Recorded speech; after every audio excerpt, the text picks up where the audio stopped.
اعوذ باللہ من الشیطان الرجیم بسم اللہ الرحمن الرحیم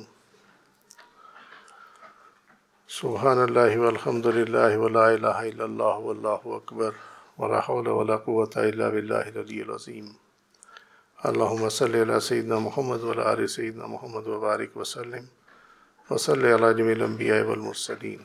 السلام علیکم ورحمۃ اللہ وبرکاتہ۔ شرح صحیح بخاری، کتاب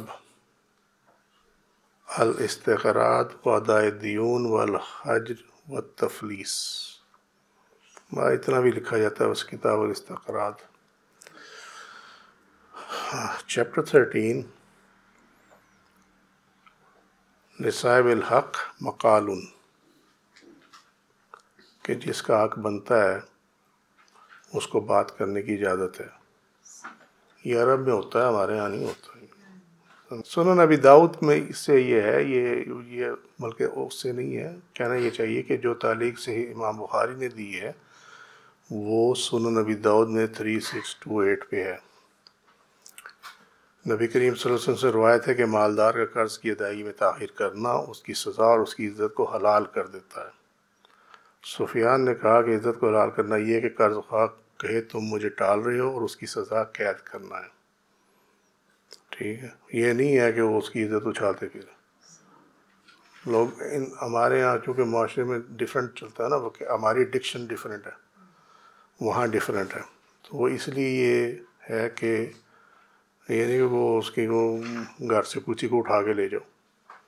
مقصد یہ ہے کہ وہ اس سے تلخ بات کر سکتا ہے، یہ بات، اور اس کی سزا قید کرنا ہے۔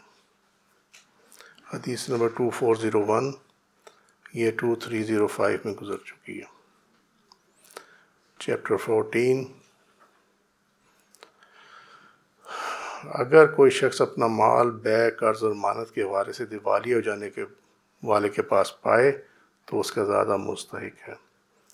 یہ معاملہ کیا ہے؟ یہ معاملہ یہ ہے کہ اس نے ایک شخص کو اپنا تجارت کا مال دیا، ٹھیک ہے، یا اس نے اس کو قرض دیا، یا اس نے اس کے پاس امانت رکھی، پھر اسے پتہ چلا کہ وہ شخص دیوالیہ ہو گیا، تو وہ وہاں گیا اور اس کے پاس اپنا مال جو اس نے دیا تھا، چاہے وہ تجارت کا مال تھا، چاہے وہ قرض تھا، چاہے وہ امانت تھی، تو وہ اس کا زیادہ مستحق ہوگا واپس لینے پہ۔ اس کا یہ معنی ہے واپس لینے پہ، کہ دیوالیہ ہو گیا لیکن ابھی اس کے پاس چیزیں پڑی ہوئی ہیں۔ فرض کریں کہ اس نے اس کو دیے ایئر کنڈیشن بیچنے کے لیے، ٹھیک ہے، پتہ چلا دیوالیہ ہو گیا اور وہ ایئر کنڈیشن ابھی بکے نہیں ہیں، وہیں پڑے ہوئے ہیں، تو وہ شخص جس کے وہ ایئر کنڈیشنر ہیں، جس نے بیچنے کے لیے دیے تھے، وہ جا کے اپنے اے سی وہاں سے اٹھا سکتا۔ اس کا یہ معنی، ٹھیک ہے۔ یہ امپورٹنٹ ٹاپک ہے اس میں، کیونکہ یہ ریلیٹ کرتا ہے کہ جب لیکویڈیشن آف ایسٹس ہو آفٹر بینکرپسی تو اس پہ کس کا حق زیادہ ہے، ٹھیک ہے، یہ اس سے ریلیٹ کرتا۔ اور حسن بصری رحمۃ اللہ نے کہا کہ جب کسی کا دیوالیہ ہونا قانوناً ثابت ہو جائے تو اس کا غلام کو آزاد کرنا، اسے فروخت کرنا اور خریدنا ناجائز ہے۔ یعنی جو اس کے پاس ایسٹس ہیں نا، اس کا فروخت کرنا ناجائز ہے۔ یہ حسن بصری رحمۃ اللہ کا قول ہے۔ تمہیں اب یوزڈ ہو جانا چاہیے کہ اب یہ اقوال آ رہے ہیں، بعد میں اینڈ میں آئے گا کہ کیا ہے اور کیا نہیں۔ یہ قید اس لیے ہے تاکہ مفلس کے پاس جو کچھ بھی ہے وہ اس کے قرض خواہوں کو ادا کرنے میں صرف کیا جائے۔ ٹھیک ہو گئی بات؟ سعید بن مسیب نے کہا کہ عثمان رضی اللہ عنہ نے فیصلہ کیا تھا کہ جو شخص اپنا حق دیوالیہ ہونے سے پہلے لے لے تو وہ اسی کا ہو جاتا ہے، اور جو کوئی اپنا مال دیوالیہ ہونے والے کے پاس پہچان لے تو وہ اس کا حقدار ہے۔ یہ ایک اور تعلیق ہے، ٹھیک ہے۔ تو یہ میں سمجھا چکا ہوں پہلے باب کی ٹرانسلیشن میں۔ مقتضا کیا ہے کہ یعنی اس کا پرپس کیا ہے، اس فیصلے کا بیس کیا ہے، یہ کرکس کیا ہے کہ عدالت سے دیوالیہ ہونے سے ثابت ہونے سے پہلے قرض خواہوں کا اجتماعی حق پر مفلس اجتماعی حق مفلس پہ نہیں ہوتا جب تک کہ وہ ڈکلیئر نہ ہو جائے قاضی کی عدالت سے یا کورٹ آف لاء سے جو ہمارے معاشرے میں چلتی ہے، ٹھیک ہے. اس سے پہلے جو ہے وہ اجتماعی حق اسٹیبلش نہیں ہوتا. اجتماعی حق کا کیا مراد ہے کہ 10 بندوں کے اس نے پیسے دینے، ٹھیک ہے. تو کورٹ کے بینکرپسی آرڈر سے پہلے، یعنی کورٹ جو اس کے دیوالیہ ہونے کا جب آرڈر کرے گی اس سے پہلے انفرادی طور پہ وہ اس سے وصول کر سکتے ہیں اپنی چیز، انفرادی طور پہ. لیکن جب بینکرپسی ڈکلیئر ہو جائے تو پھر وہ سارے کے سارے انفرادی نہیں کریں گے، وہ اجتماعی طور پہ جو اس کا جو بھی ایسٹس ہیں اس پہ ان کا اجتماعی حق ہوگا. یعنی کسی کو پریفرنس نہیں ہوگی، جو اس میں سے نکلے گا وہ پرسنٹیج وائز جو ہے وہ تقسیم ہو جائے گا، ٹھیک ہے. لہٰذا اگر وہ اپنا مال ایسے میں مفلس سے وصول کر لے تو اس کا حق ہے، یعنی انفرادی طور پہ وصول کر لے. جبکہ دیوالیہ بند ثابت ہونے کے بعد اگر وہ اپنا مال مفلس کے پاس پہچان لے تو دوسرے قرض خواہوں سے زیادہ وہ اس مال کو وصول کرنے کا حقدار ہوگا، اگر مال ہو اس کا وہی جو اس نے دیا تھا ایز اٹ از. یہ نہیں ہے کہ اس نے بیچ دیے تھے اور اس کے پیسے پڑے ہوئے تھے، نہیں، جو مال اس نے دیا تھا وہی والا. یہ اس کے مطابق یہ ہے کہ یہ حضرت عثمان رضی اللہ عنہ نے جو فیصلہ دیا ہے اس کی ڈیٹیل یہ ہے کہ اس کا پرپس کی ہے. ٹھیک ہے جی، یہاں تک کلیئر ہوگی بات. حدیث نمبر 2402. یہ روایت ہے حضرت ابو ہریرہ رضی اللہ عنہ کی. آپ بیان کرتے تھے کہ رسول اللہ صلی اللہ علیہ وسلم نے فرمایا، یا یہ بیان کیا کہ میں نے رسول اللہ صلی اللہ علیہ وسلم کو فرماتے ہوئے سنا ہے. ٹھیک ہے، قال رسول اللہ صلی اللہ علیہ وسلم او قال سمعت رسول اللہ صلی اللہ علیہ وسلم، کہ یا انہوں نے کہا کہ نبی کریم صلی اللہ علیہ وسلم نے یہ فرمایا، یا یہ کہا کہ میں نے سنا ہے نبی کریم صلی اللہ علیہ وسلم کو یہ فرماتے ہوئے. ٹھیک ہے. جس شخص نے اپنا مال کسی دیوالیہ ہو جانے والے کے پاس بے عین ہی پا لیا تو وہ اس مال کا زیادہ مستحق ہے. من ادرکا مالہ بے عین ہی عند رجل او انسان قد افلس فہو احق بھی من غیرہ. ٹھیک ہے. پہلے کا مطلب کیا ہے؟ من ادراک مال ہو بے عین ہی، کہ اس کو اپنا مال نظر آ گیا، ٹھیک ہے، جو اس کا اوریجنل مال تھا، جس حالت میں اس نے دیا تھا اسی حالت میں وہی چیز ہے. عند رجل اور انسان قد افلس، ایسے شخص کے پاس کہ جو کہ مفلس ہو گیا. ٹھیک ہے. فہو احق بہ، پھر اس کا حق ہے من غیر ہی، دوسروں کی نسبت. ٹھیک ہے. اچھا جی، اس حدیث سے امام بخاری اور ائمہ ثلاثہ جو 3 امام ہیں، مالک، شافعی اور احمد بن حنبل، ٹھیک ہے،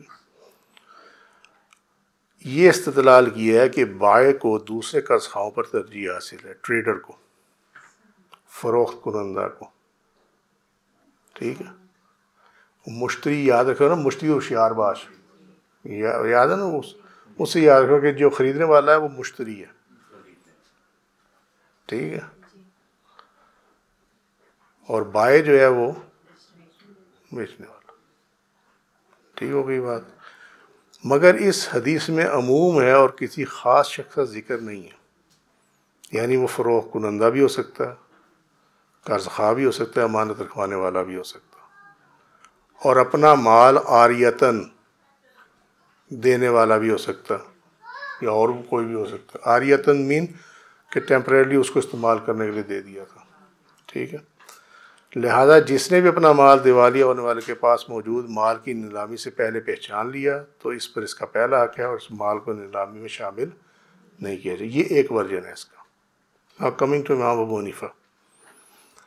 امام ابو حنیفہ یہ کہتے ہیں کہ فروخت کنندہ دوسرے قرض خواہوں کے مساوی ہے. وہ کہتے ہیں یہ پریفرنس نہیں ہے. اب اوپر حدیث میں ہے کہ وہ زیادہ مستحق ہے. ٹھیک ہے، یہی ہے نا. تو انہوں نے بھی دوسری حدیث کوٹ کی ہوئی ہے یہاں، اور وہ کہتے ہیں کہ یہ اس حدیث پہ فیصلہ ہے. یہ روایت ہے حضرت ابو ہریرہ رضی اللہ عنہ کی. اس میں ہے کہ نبی صلی اللہ علیہ وسلم نے فرمایا اگر بائیں نے اس کی قیمت میں سے کچھ پا لیا تو باقی قرض کے سلسلے میں وہ دیگر قرض خواہوں کی طرح ہوگا، اور جو شخص مر گیا اور اس کے پاس کسی شخص کی بے نہیں کوئی چیز نکلی تو اس میں سے اس نے کچھ وصول کیا ہو یا نہ کیا ہو وہ ہر حال میں دوسرے قرض خواہوں کے برابر ہوگا۔ سنن نبی داؤد کتاب الاجارہ چیپٹر 40 حدیث کا نمبر 3522۔ اب یہ معاملہ کیا ہے؟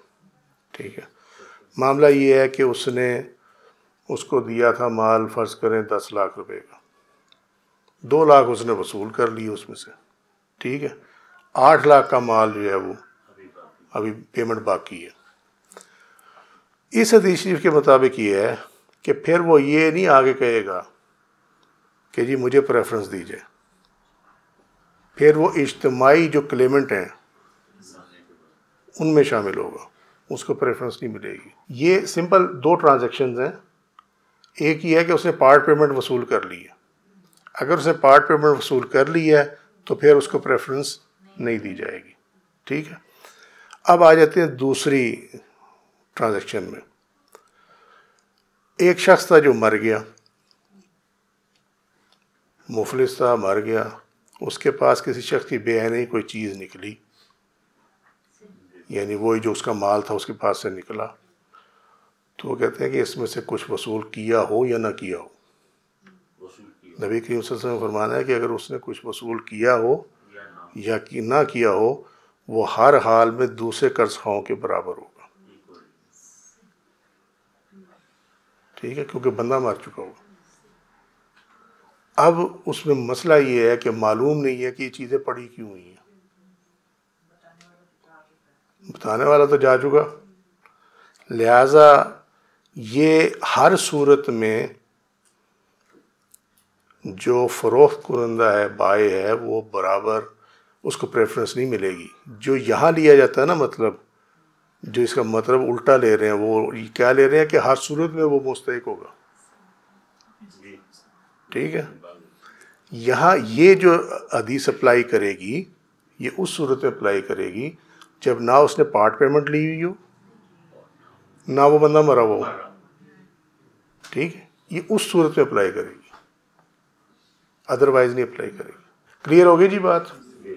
یعنی یہ اس صورت میں ہے کہ جب نہ پارٹ پیمنٹ ہوئی ہو اور نہ ہی وہ مفلس جو ہے وہ مرا ہو، ٹھیک ہے، اس صورت میں یہ مستحق ہوگا، ادروائز اس صورتوں میں مستحق نہیں ہوگا۔ تو لہٰذا آپ یہ کہیں کہ تھم رول ہے تو تھم رول نہیں ہے، یہ امام ابو حنیفہ کا فرمانا۔ اگر کوئی مالدار ہو کر کل پرسوں تک قرض ادا کرنے کا وعدہ کرے تو یہ ٹال مٹول نہیں سمجھا جائے گا۔ اچھا جی، جابر بن عبداللہ رضی اللہ عنہ نے بیان کیا کہ میرے والد کے قرض کے سلسلے میں قرض خواہوں نے اپنا حق مانگنے میں شدت اختیار کی۔ یہ وہی ہے وہ جو باغ تھا نا کھجوروں کا، تو آپ صلی اللہ علیہ وسلم نے دعا فرمائی تو اس میں برکت پڑ گئی، وہی کیس ہے۔ یہ صحیح بخاری 2396 2395 میں۔ اچھا جی، یہاں جو ہے اس باب کے ساتھ جو نبی کریم صلی اللہ علیہ وسلم کا ہے نا، یہ سآخذ علیک غدا، میں تمہارے پاس کل آؤں گا، ٹھیک ہے، تو یہ معنی اس باب کا یہ ہے کہ اگر وہ ہے اپنا مالدار ہے اور وہ یہ کہتا ہے کہ میں کل یا پرسوں دے دوں گا تو یہ ٹالنا نہیں سمجھا جائے گا اگر وہ دے دے تو، لیکن اگر وہ یہ بہانے بازی کے طور پہ کرے تو پھر یہ ظلم میں آ جائے گا، سمجھے۔ تو نبی کریم صلی اللہ علیہ وسلم نے یہ فرمایا تھا کہ میں کل آؤں گا تمہارے پاس، تو اس دن پھر وہ جنہوں نے قرض لینا تھا وہ چلے گئے تھے، اگلے دن پھر یہ قرض پے کیا گیا جس طرح ہم نے پہلے پڑھا ہوا۔ اصل میں کھجوریں لگی ہوئی تھی باغ میں، یہودیوں نے یہ کہا کہ جی جتنا ہمارا بنتا ہے نا قرض، یہ کھجوریں اس کے برابر نہیں ہیں، ٹھیک ہے، تو نبی کریم صلی اللہ علیہ وسلم نے فرمایا کہ لے لو یہ دے کے تو بس ختم کرو بات، تو انہوں نے کہا جی ہمیں تو پورے چاہیے، ٹھیک ہے، آپ نے کہا پھر میں کل آؤں گا، تو اب کھجوریں وہیں موجود تھی، آپ صبح تشریف لائے، باغ کا چکر لگایا، آپ نے دعا فرمائی، وہی کھجوریں جو ہیں اور وہ بچ بھی گئی، قرض ادا ہو گیا۔ یہ تو نبی پاک تھے تو ان کا اس سے مسئلہ یہ اخذ ہوتا ہے نا کہ بے شک بندے کے پاس ہے لیکن وہ اس ٹائم نہیں دے پا رہا، تو اس کا مطلب یہ نہیں ہے کہ وہ ٹال مٹول سے کام لے رہا، کہ کوئی وجہ ہوگی، اس نے کہا میں کل یا پرسوں دے دوں گا۔ آپ اس کو ایسے سمجھ لیں کہ جیسے اس کو یہ پتہ ہے کہ کل میرے پیسے آنے ہیں تو میں اس کو کل دے دوں گا، اس کی نیت میں دینا، یہ ٹال مٹول میں نہیں آئے گا، یہ اللہ کو معلوم ہے کہ وہ ٹال نہیں رہا، اس کو پتہ ہے میرے پیسے کل آنے ہیں، ٹھیک ہے۔ دوسرا جو سینیریو ہے وہ یہ ہے کہ پیسے تو اس کے پاس پڑے ہیں، چاہے وہ کل آنے ہیں چاہے آج وہ اس کی جیب میں ہے، لیکن وہ اس نے ٹال دیا، اسے دینے وینے کا پروگرام کوئی نہیں ہے، یہ ظلم ہے، ٹھیک ہے۔ چاہے دوسرے کو پتہ لگے نہ پتہ، اللہ کو تو پتہ ہے، بس یہ۔ اچھا جی، دیوالیہ ہونے والے کا مال بیچ کر کاست خواہوں میں تقسیم کرنا یا خود اس کو ہی دے دینا کہ اپنی ذات پر خرچ کرے، یہ باب کا ٹائٹل ہے۔ میں عربی سے ٹرانسلیٹ اس لیے کر رہا ہوں کہ وقت بہت کم ہے، ٹھیک ہے، تو وقت بچ جائے گا ذرا ہمارا، یہ باب ہو سکتا ہے مکمل ہو جائے، یہ بک مکمل ہو جائے، ٹھیک ہے۔ اچھا جی، حضرت جابر بن عبداللہ نے بیان کیا کہ ایک شخص نے اپنا ایک غلام اپنی موت کے ساتھ آزاد کرنے کے لیے کہا، ٹھیک ہے۔ اچھا جی، نبی کریم صلی اللہ علیہ وسلم نے فرمایا کہ اس غلام کو مجھ سے کون خریدتا ہے؟ نعیم بن عبداللہ نے اسے خرید لیا، اور آپ صلی اللہ علیہ وسلم نے اس کی قیمت 800 درہم وصول کر کے اس کے مالک کو دے دی، ٹھیک ہے۔ یہ 2341 کے مطابق ہے، لیکن یہ جو ہے مدبر، وصیت کرنے والا شخص کا مدبر کرنا جائز نہ تھا کیونکہ وہ مفلس تھا، سمجھے؟ یہ نہیں سمجھ میں آئی، میں سمجھا رہا ہوں۔ غلام کو آزاد کرنے کے نا 3 طریقے، ایک یہ کہ اللہ واسطے آزاد کر دے، ایک یہ ہے کہ اس کو کہے کہ جب تو اتنے پیسے تیرے میرے پاس پہنچ جائیں گے میں تجھے آزاد کر دوں گا، دوسرا طریقہ۔ تیسرا طریقہ یہ ہے کہ جب مالک فوت ہو تو وہ کہہ دے کہ ٹھیک ہے میں جب فوت ہوں گا تو پھر تم آزاد ہو، ٹھیک ہوگی بات۔ اب معاملہ یہ ہے کہ جس نے یہ وصیت کی تھی وہ مفلس تھا، یعنی دیوالیہ تھا، اس نے وصیت کر دی تھی لیکن وہ ابھی مرا نہیں تھا، تو آپ صلی اللہ علیہ وسلم نے وہ جو غلام تھا اس کو بیچ کے تو اس کی جو پیمنٹ آئی وہ آپ نے اس کو دے دی تاکہ جو ہے وہ قرض ادا کر دے، ٹھیک ہے۔ اس کا کل اثاثہ وہ غلام ہی تھا، ہاں، آپ صلی اللہ علیہ وسلم نے اس غلام کو مالک کی زندگی میں بیچ کر حاصل شدہ رقم اس کے حوالے کر دی تاکہ ورثہ کی حق تلفی نہ ہو، کیونکہ موت کے بعد تو اس نے آزاد ہو جانا تھا، تو یہ جو 800 درہم ملے یہ بھی نہ ملتے، تو یہ 800 درہم دینے پڑتے ورثہ کو قرض کی اس پہ، ٹھیک ہوگی بات۔ یا اگر اس میں سے کچھ بچتا تو وہ ورثہ کے پاس ہی جائے گا نا، تو اس لیے حق تلفی ہوتی ہے۔ نہیں، وہ خاتون جو ہے وہ قتل کر دیا تھا نا ان کو، ان کے غلاموں نے آزاد ہونے کے لیے، تو یہ بڑا رسکی معاملہ، خیر وہ پکڑے گئے تھے بعد میں، لیکن ہے رسکی معاملہ یہ۔ ایک معین مدت کے وعدے پر قرض دینا یا بیع کرنا، یہ تعلیق ہے، اور ابن عمر رضی اللہ عنہ نے کہا کہ ایک مقررہ مدت کے قرض کے بارے میں کہا کہ اس میں کوئی حرج نہیں، اگرچہ اسے اس کے درہم میں اضافہ کر کے دے جب تک کہ وہ یعنی قرض دینے والا شرط نہ لگائے۔ جو ہم نے سنت نبوی صلی اللہ علیہ وسلم پڑھی تھی وہ یہ تھی کہ آپ جب کسی کا قرض لوٹاتے تھے تو ساتھ کچھ ایڈٹ اپنی طرف سے دے دیتے تھے، وہ ڈیمانڈ نہیں ہوتی تھی، اپنے پاس سے دے دیتے تھے، ٹھیک ہے۔ تو اگر وہ شرط نہ لگائے، وہ کہے جی میں 100 کے 110 لوں گا، یہ شرط ہو گئی، ٹھیک ہے، یہ سود ہو گیا۔ حضرت ابن عمر نے یہ فرمایا ہے کہ ایک اسپیسیفک ٹرم کے لیے قرض لینا جو ہے اس میں کوئی حرج نہیں ہے، چاہے وہ جب لوٹائے تو اس میں ایڈ کر کے دے دے، جیسا نبی کریم صلی اللہ علیہ وسلم کی سنت ہے، ٹھیک ہے۔ عطا اور عمرو بن دینار نے کہا کہ وہ قرض میں مقرر کی مدت کا پابند رہے گا۔ امام ابو حنیفہ کا مذہب یہ ہے کہ ہر کاروباری قرض میں مدت کا تعین صحیح ہے، اور نجی قرض میں مدت کا تعین صحیح نہیں ہے. یعنی اگر آپ بزنس کے لیے لون لیں تو اس کے اندر ٹرم جو ہے، اس کے جو ٹائم ہے وہ کرنا صحیح ہے، لیکن جو نجی طور پہ آپ پرسن ٹو پرسن دیتے ہیں، ٹھیک ہے، اس میں مدت کو شامل نہیں کرنا چاہیے، یہ صحیح نہیں ہے. ٹھیک ہے، ہوتا ہے کہ کتنوں کو واپس ملتے ہیں، بعضوں کی مجبوری بھی ہوتی ہے. دیکھو نا، قرض کوئی کب اٹھاتا ہے؟ جب اس کی جیب میں نہ ہو. ٹھیک ہے، نمبر ایک. اب وہ اینٹیسپیشن پہ وعدہ کرتا کہ یار میں تب تک میرے پاس ہو ہی جائیں گے، میں دے دوں گا، لیکن تب تک ہوتے نہیں ہیں. پھر یہی تو مسئلہ ہے نا اس کے اندر. امام ابو حنیفہ نے کہا کہ خواہ قرض مدت معینہ تک ہو یا غیر معینہ تک، اس کے لیے جائز ہے کہ وہ جب چاہے اپنا قرض وصول کر لے. کیونکہ یہاں اوپر عطا اور عمرو بن دینار کہہ رہے ہیں کہ وہ قرض میں مقرر کی مدت کا پابند رہے گا. یعنی اگر اس نے 1 سال کے لیے دیے ہیں پیسے تو پھر وہ سال سے پہلے نہیں مانگ سکتا. لیکن امام ابو حنیفہ یہ کہتے ہیں کہ چاہے مدت فکس کی ہو یا نہ کی ہو، جس نے قرض دیا ہے وہ جب چاہے وہ وصول کر لے. اسی لیے بینکس کے جو ڈاکومنٹس ہوتے ہیں اس میں یہ لکھا ہوتا ہے کہ بینک یہ فیسلٹی کسی وقت بھی واپس لے سکتا، اور لیتے ہیں بینک. پہلے ہی وہ کہتے ہیں سال کے لیے ہم نے دیا ہے، لیکن 3-4 مہینے بعد وہ سیٹسفائی نہیں ہوتا بینک، وہ کہتے ہیں پیسے واپس کر دو. یس. اسی طرح عاریت کو بھی جب چاہے وصول کر لے. یعنی جو بطور استعمال دیا ہے، کوئی چیز دی ہوئی ہے، تو اس کو بھی وہ وقت سے پہلے وہ کہے جی میں نے یہ زیور دیا تھا، اگلے سال مجھے واپس کر دینا جب میری بہن کی شادی ہوگی. لیکن اس سال کے دوران وہ کسی وقت بھی زیور جو ہے وہ واپس لے سکتا.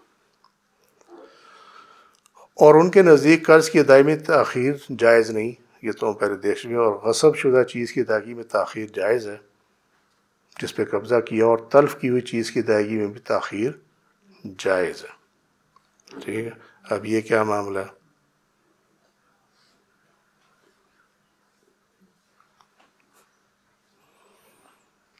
قرض کی جو ادائیگی ہے اس میں تاخیر کرنا جائز نہیں ہے. یہ تو سمپل سی بات ہے، یہ تو سمجھ گئے. ٹھیک ہے. کیونکہ یہ قرض جو ہے نا یہ آخر تک جاتا ہے، آخر تک. غصب شدہ چیز کی ادائیگی میں تاخیر جائز ہے. وہ یہ نہیں ہے کہ آپ اس کو ہولڈ کر کے ہی بیٹھ جاؤ، کسی بھی نمبر آف ریزن کی وجہ سے. There got to be a reason. Without reason نہیں ہے. اور ریزن کیا ہو سکتی ہے کہ آپ نے قبضہ کیا ہوگا، آپ یہ دیکھنا چاہ رہے کہ اس کا اور کلیمنٹ تو نہیں ہے. ٹھیک ہے. تو وہ اگر آپ اس میں لیٹ اس کو واپس کریں تو پھر ٹھیک ہے. اسی طرح تلف کی ہوئی چیز، یعنی جو خرچ ہو چکی ہے، اب اس کے وہ فرض کریں اس کا مال تھا وہ اس نے بیچ دیا، اور جو اس کی پیمنٹ آئی وہ آگے پیچھے ہو گئی، تو اب یہ تلف ہوئی ہے چیز. ٹھیک ہے. تو اس کی تاخیر میں جو ہے، اس کی جو تاخیر ہے وہ جائز ہے، کیونکہ جب پیسے جمع ہوں گے تو پھر وہ دے گا.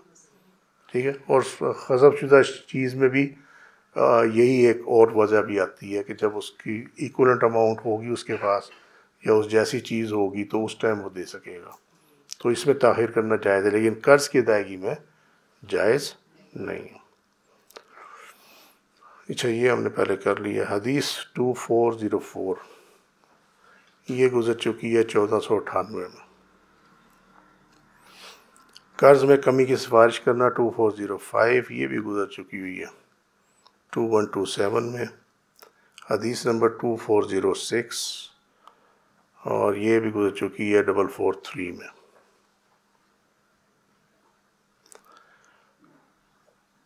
چیپٹر 19 مال کو تباہ کرنا یعنی بیجا اسراف منع ہے. ٹھیک ہے. یہ اللہ تعالیٰ کی کلام سے آیات ہیں. سورہ البقرہ 205 میں فرمایا اللہ تعالیٰ فساد کو پسند نہیں کرتا. سورہ یونس میں فرمایا اللہ فسادیوں کا منصوبہ چلنے نہیں دیتا. اور اللہ تعالیٰ نے سورہ ہود میں فرمایا کیا تمہاری نماز تمہیں یہ سکھاتی ہے کہ جسے ہمارے باپ دادا پوچھتے چلے آئے ہیں ہم ان بتوں کو چھوڑ دیں. یا اپنے مال میں اپنی مرضی کے مطابق تصرف کرنا چھوڑ دیں۔ یہ جب لوگوں کو انہوں نے گمراہ کرنا ہوتا ہے نا، یہ دوسرے جو فرقے ہیں خالص توحید والے فلانے، وہ یہی آیت کوٹ کرتے ہیں کہ جی دیکھو وہاں اس میں باپ دادا جو کرتے آئے ہیں تو تم بھی اس پہ ہی چلو گے، اگر وہ غلط کرتے ہیں تو تم تو ٹھیک کر لو، اس طرح بتاتے ہیں۔ اور اللہ تعالیٰ نے سورہ نساء میں فرمایا اپنا مال کم عقل کے ہاتھ میں مت دو اور کم عقلی کی حالت میں تصرف اور پابندی اور بیع میں دھوکہ سے منع کرنا، یہ اس کی تعلیق میں ہے، ٹھیک ہے۔ تصرف استعمال کرنا کسی بھی طریقے سے ہے،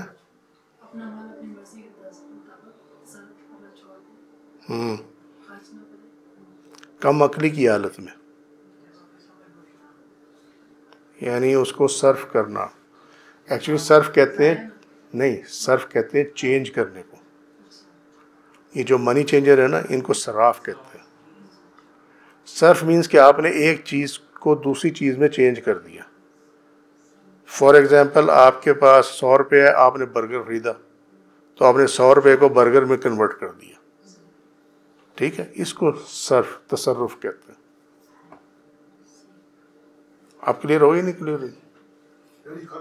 ہاں خرچ کرنا، لیکن اس کی سینس معلوم ہونی چاہیے نا، پرابلم یہ ہے خرچ کرنا تو وہ ہے یہ، لیکن تصرف جو ہے صرف مال کے معنوں میں نہیں نا آتا نا، یہ بہت چیزوں میں آتا ہے، جیسے صفت کا تصرف ہے،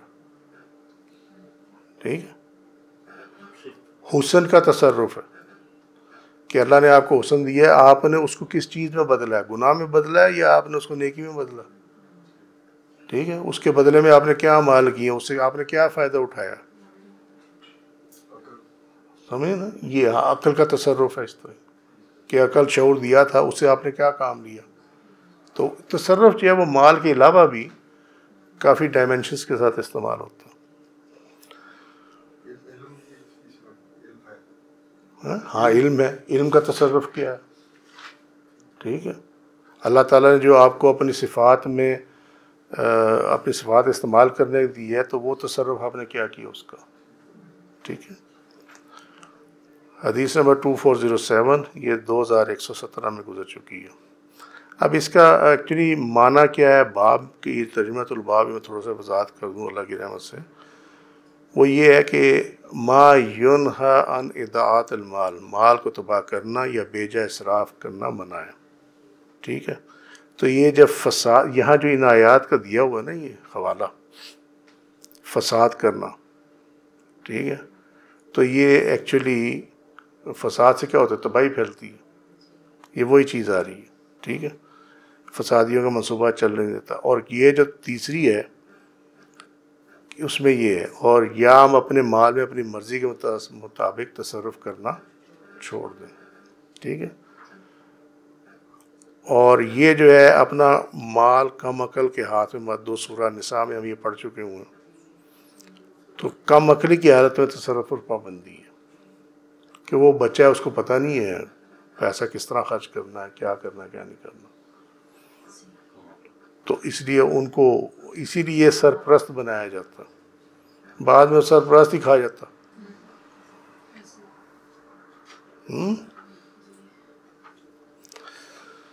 حدیث 2407 یہ 2117 میں گزر چکی ہے، 2408 یہ 844 میں گزر چکی ہے، اور 2409 یہ 893 میں گزر چکی ہے۔ تو اس کے ساتھ یہ جو باب، یہ بک جو بک آف ٹیٹس جو ہے یہ، اچھا یہ نیکسٹ جو ہے وہ بک ہے بک آف کورلز، کتاب الخصومات، کتاب الخصومات چیپٹر 1، لوگوں اور مسلمان اور یہودی میں جھگڑا ہونے کا بیان، حدیث نمبر 2410۔ حضرت ابن مسعود رضی اللہ عنہ سے سنا گیا، انہوں نے کہا کہ میں نے ایک شخص کو قرآن کی آیت نبی صلی اللہ علیہ وسلم کی قرأت کے خلاف پڑھتے سنا، اس لیے میں اس کا ہاتھ پکڑ کر آپ صلی اللہ علیہ وسلم کی خدمت میں لے گیا، آپ صلی اللہ علیہ وسلم نے میرا اعتراض سن کر فرمایا کہ تم دونوں ہی درست ہو، کلاکما محسن. ٹھیک ہے. شعبہ نے بیان کیا کہ میں سمجھتا ہوں کہ آپ صلی اللہ علیہ وسلم نے یہ بھی فرمایا تھا لا تخلفو، آپس میں اختلاف نہ کیا کرو.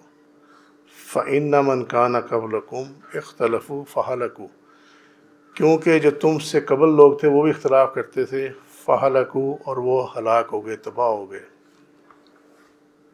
اس کی وجہ سے آپس میں جھگڑے کرنے کی وجہ سے تباہ و برباد ہو گئے، ہلاک ہو گئے. ٹھیک ہے جی.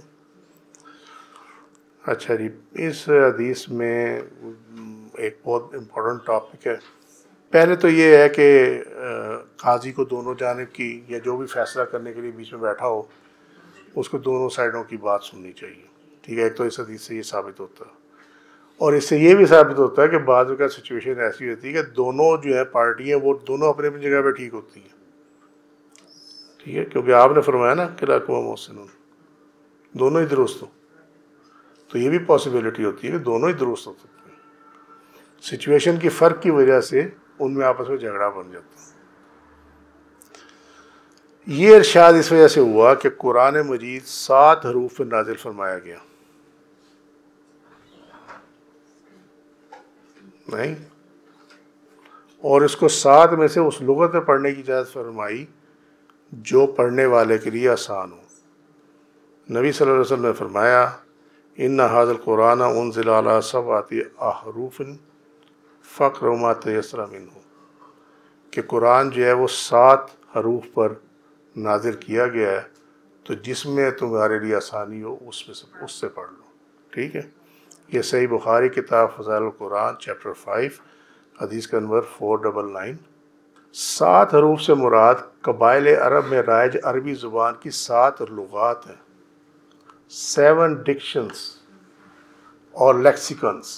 ڈائلیکٹس ڈیفرنٹ ہوتے ہیں، لیکن معاملہ یہ ہے کہ کچھ الفاظ کسی قبیلے میں رائج ہوں گے، دوسرے قبیلے میں رائج نہیں ہوں گے.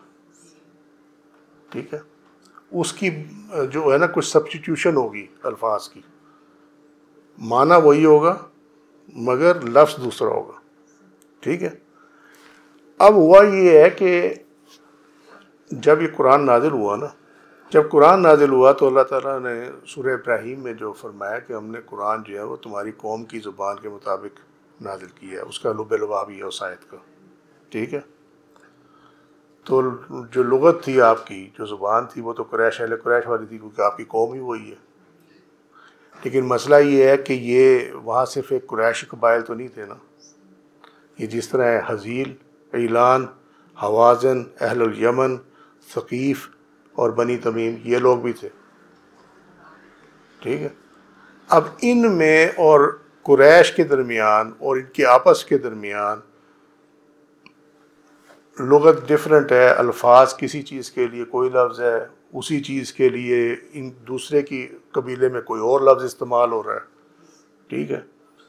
تو اب معاملہ یہ تھا کہ اس دور میں ایجوکیشن بھی اتنی نہیں تھی کہ ایجوکیشن ہوتی تو بندے پڑھ لکھ لیتے. اکثر بدو تھے، پڑھے لکھے بھی نہیں تھے، امی تھے.